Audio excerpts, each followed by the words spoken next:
नमस्कार दोस्तों। कहते हैं कि जिंदगी को समझने के हमेशा एक से ज्यादा पहलू होते हैं। जिंदगी में कुछ अच्छा होता है तो कुछ बुरा, कुछ पॉजिटिव तो कुछ नेगेटिव, कहीं सुख तो कहीं दुख।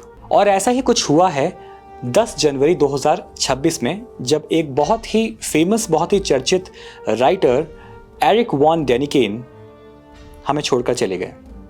ये वाकई में एक बेहद दुख की बात रही है। ऑल दोज जो जानते हैं एरिक वॉन डेनिकेन को, उनकी राइटिंग को, उनके बुक्स को, जो उनके फ़ैन हैं, मैं पर्सनली उनका एक फ़ैन हूँ, तो हम सभी उनकी राइटिंग को, उनकी रिसर्च को बहुत अप्रिशिएट करते हैं। जिस टॉपिक पे, जिस सब्जेक्ट पे उन्होंने बुक्स लिखी, वो बुक्स वर्ल्ड वाइड फेमस हुई। उन बुक्स को, उनके टॉपिक को, उनकी रिसर्च को जहाँ एक तरफ बहुत ज़्यादा क्लेम मिला, वहीं उनको बहुत ज़्यादा क्रिटिसिज्म और नेगेटिविटी का भी सामना करना पड़ा। Not only the Catholic Church, different sects crashed me down, made a fool out of me because they said, come on, he disturbs our believing. लेकिन फिर भी ये कहना बिल्कुल गलत नहीं है, ये बिल्कुल सच है कि उनकी बुक्स बेहद पॉपुलर रही हैं।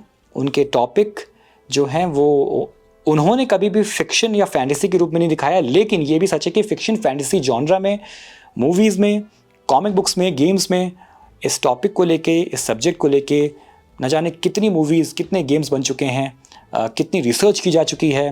अलग अलग जो इंफॉर्मेशनल चैनल्स होते हैं जैसे कि हिस्ट्री चैनल, डिस्कवरी चैनल, ये सभी इनके कंटेंट से आज की डेट में भरे हुए हैं। हम सभी इनको जानते हैं और इनको पसंद करते आए हैं। अब बात करते हैं इनकी बुक्स की। एरिक वॉन डेनिकेन ने पूरी ज़िंदगी एलियन कॉन्टैक्ट के ऊपर बुक्स लिखी। उनकी सबसे popular best selling book of all times chariots of the gods है, जो आज भी बेहद पॉपुलर है।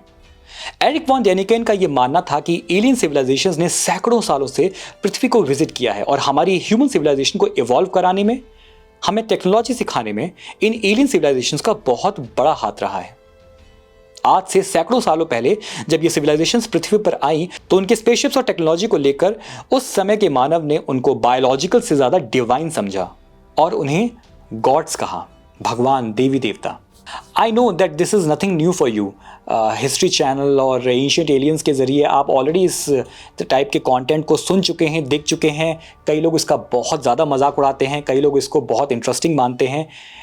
लेकिन the reason I am dedicating this video to Erich von Daniken is because अगर आप ये समझेंगे, ये जानेंगे कि आखिर उनकी पहली किताब, ये रेवोल्यूशनरी बुक इस टॉपिक के ऊपर, चैरियट्स ऑफ द गॉड, ये कब एरिक वॉन डेनिकेन ने, किस साल में और कितना पहले इन्होंने इस बुक को, इस कॉन्सेप्ट को सोचा, इसको पब्लिश किया, तब आपके मन में आई सपोज उनके लिए ये जो लेगेसी है, इसके लिए जो रिस्पेक्ट है, ये कहीं ज़्यादा बढ़ जाएगी। एटलीस्ट मेरे लिए तो डेफिनेटली यही रहा है। चैरियट्स ऑफ द गॉड 1968 में पहली बार पब्लिश की गई थी। ये सबसे पहले जर्मनी में पब्लिश की गई और इसका नाम रखा गया था memories of the future. Ever since the book has become quite popular among the readers. हालांकि मेन स्ट्रीम एकेडमिक्स में इसको काफी ज्यादा बैकलैश का सामना करना पड़ा। बहुत से हिस्टोरियंस और साइंटिस्ट्स ने इसका मजाक भी बनाया, लेकिन इन सब के बावजूद chariots of the gods national best seller बनी और आज भी है। अब आइए बात करते हैं एरिक वॉन डेनिकेन के बारे में।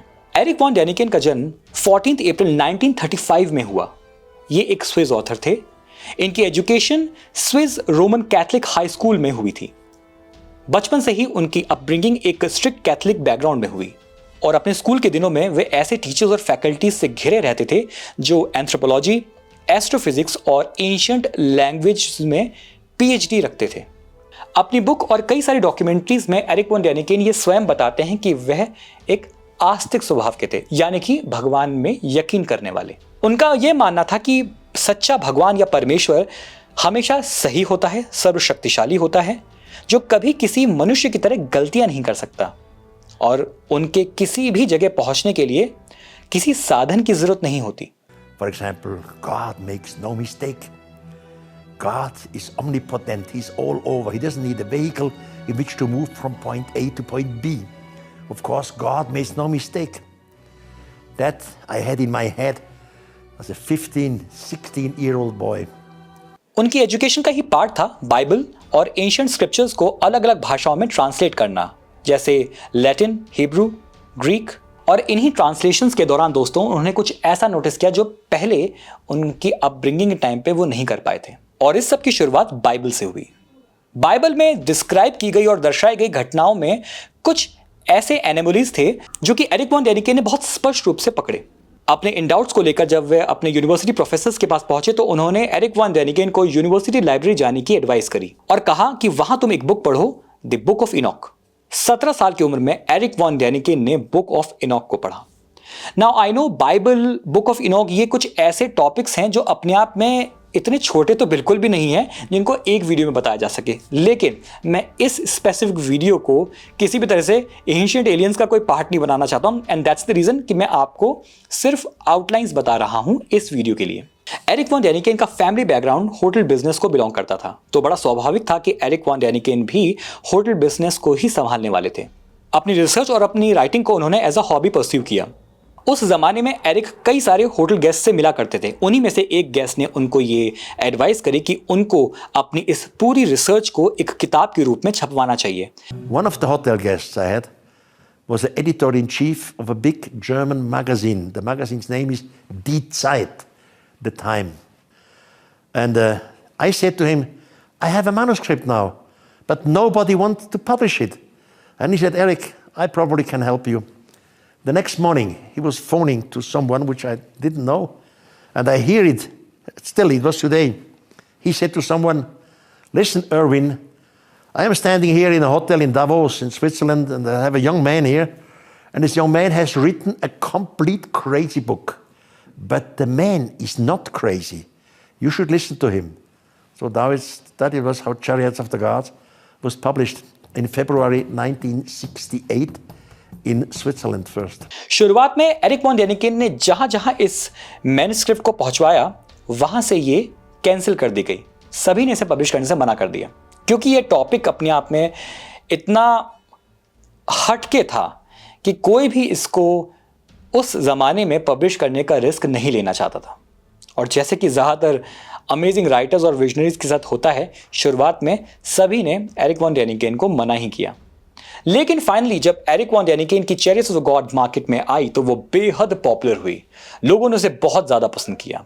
जहां एक तरफ क्रिटिसिज्म मिला तो वहीं दूसरी तरफ बेहद पॉपुलैरिटी भी मिली। बाय द एंड मैं यही कहना चाहूँगा कि एरिक वॉन डेनिकेन का जाना डेफिनेटली हम सभी रीडर्स के लिए, हम सभी फैंस के लिए वाकई में बहुत ही दुखदायक रहा है। This is definitely a great loss. He has truly been someone जिनको पढ़कर मैं बड़ा हुआ हूँ। He has truly been someone जिन्होंने कुछ ऐसी weird theory सामने रखी जो मे बी मेन स्ट्रीम वाले for the very first time सुनकर उसको एक्साइट कर दें, लेकिन अगर आप इस बारे में सोचना शुरू करें, अगर एक राइटर आपको सोचने पे मजबूर कर दे रहा है कि what if this might be a possibility, या व्हाट इफ जितने पॉइंट्स, जितने थ्योरीज मैं दे रहा हूँ, अगर इसमें से 1% भी सच है तो वो कितना बड़ा चेंज लाएगा हमारे कल्चर के लिए, हमारे हिस्ट्री के लिए, हमारे एंसेस्टर्स के लिए और हमारे रिलीजन के लिए। ये अपने आप में वाकई में कई लोगों के लिए बड़ा इंटरेस्टिंग और कुछ लोगों के लिए बड़ा डरावना एहसास हो सकता है। इसी के साथ में द ड्राइंग हाउस की तरफ से एरिक वॉन डेनिकेन को श्रद्धांजलि। डेफिनेटली उनके ही इन रीडिंग्स को लेकर, उनकी ही इन बुक्स को लेकर आने वाले समय में कई ऐसे राइटर्स आए और आज भी ऐसे राइटर्स मौजूद हैं, ऐसे फिल्म मेकर्स हैं, ऐसे कॉमिक बुक राइटर्स हैं जो कि साइंस फिक्शन जॉनरा में स्टोरीज लिखते हैं और कहीं ना कहीं डायरेक्टली और इनडायरेक्टली वो एरिक वॉन डेनिकेन से इंस्पायर रहते हैं। और यही तो रीज़न है कि द ड्राइंग हाउस ऐसे सभी राइटर्स को रिस्पेक्ट देती है, उनको हमेशा याद करती है। इसी पॉइंट के साथ में एरिक वॉन डेनिकेन की यादों के साथ में आज हम विदा लेंगे।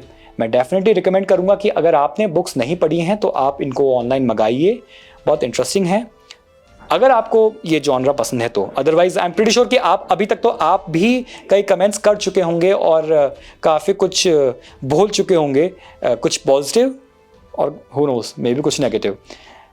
So this was the video guys. Thank you so very much for watching this video. Like it, subscribe to the channel, share the video with others. Thank you so very much. Goodbye and God bless you.